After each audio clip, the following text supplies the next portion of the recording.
everyone knows that werewolves, ghosts, goblins, vampires, and fire-dyed men who haunt people's Elm Street dreams aren't really that scary, right? Everyone knows that those stories are unbelievable, inconceivable, unreal, right?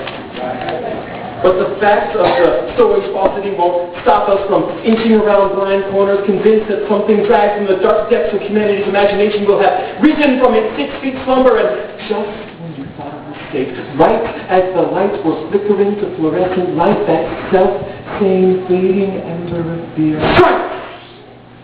Or perhaps it stalks up from behind your eye's sight and sneaks into the chilled night, waiting for the witching hour to strike.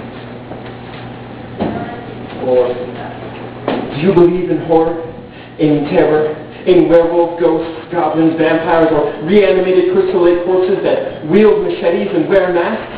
Every story has some degree of truth in its turning revolutions, and I imagine scary stories now to be masks that actually hide the gruesome truth in images so decked out in exaggeration that the truly terrifying sources is hidden under hyperbolic layers that take the most overdone material to hit center stage recently.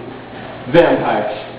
How can we ever see the origins of this bloody curse under stories of shimmering, isolated lovers pining away for undying love? And I'm truly hoping that the twilight of these stories is upon us, and that the sparkling vampires will soon forever be banished. But let's put aside popular culture for a second, the horrors of it at least, and try to imagine the origins of this fantastical tale.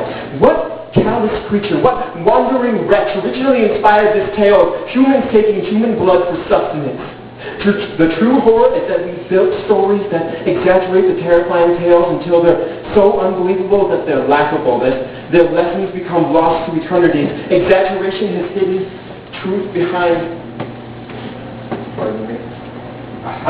horror and truth behind a veil of disbelief. However, there are no new stories to tell. So where did a tale like Saw come from? What experience was so terrifying that someone had to write the Saw script to heal, redeem, and distance themselves? And who is so scared by people that they had to imagine others as mindless eating machines seeking human flesh while animated after death?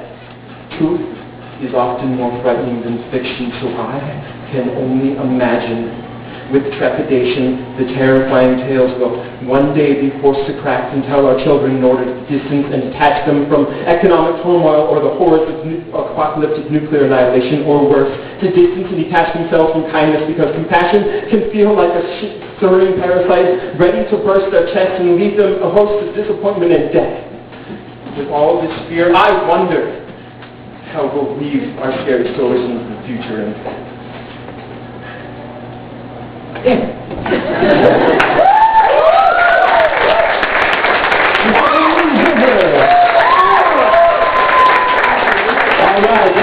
we have our first donation to the Snack Box. This is a plug for the band Doubtful Sound, appearing November 21st live at the Loft, which is at the corner of West Colorado and 25th, right across the street from Metal Muffin, so everybody go check them out. That's Doubtful Sound, November 21st, live at the Loft. You can also be visited on myspace.com/doubtfulsoundingmikey. Check that out. Judges. On count of 3, hold up, east and south.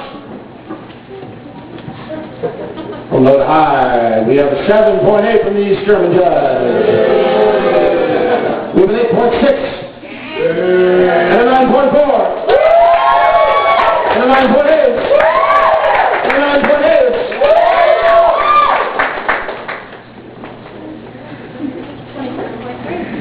Final score is a 27.3, but... Okay, well, what is the score without the penalty? 27.8. Okay, but he got 316, right? That's a full point. How full? Yes. Oh, did they change it? Yeah, it used to be 15. It's not?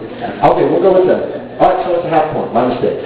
So we had 27.8, but we have to deduct a half a point for a time penalty, which leaves him with a 27.3. Still a very respectable score.